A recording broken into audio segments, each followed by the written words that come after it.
18 வயசுல ரஞ்சி டிராபி விளையாண்டுட்டு இருக்கான். மேட்ச் ஆடிட்டு இருக்கான். டீமே மிகப்பெரிய ட்ரபிள் இருக்கு, சிரமத்துல இருக்கு. சாயங்காலம் மேட்ச் முடிஞ்சிருது. 40 ரன் அடிச்சிருக்கான். அடுத்த நாள் மேட்சுக்கு வந்து அவன் டீமை காப்பாத்தியே தீரணும்.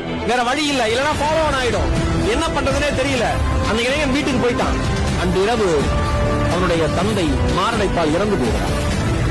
விடிய விடிய கனவு கண்களை திறந்து வைத்தபடி அந்த இளைஞன் யோசித்துக் கொண்டிருக்கிறான். விடியட்டும் என்று காத்திருக்கிறான்.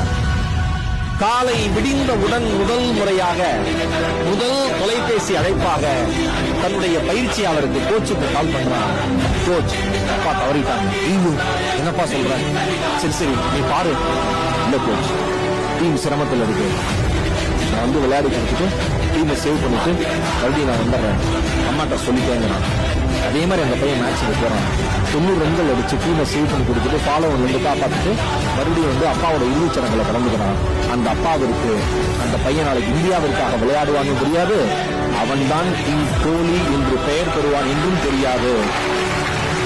இன்னைக்கு விராட் கோலி நாம எல்லாம் கொண்டாடுறோம். வேர்ல்ட் கப்ல அடிச்சு துவம்சம் பண்ணாரு.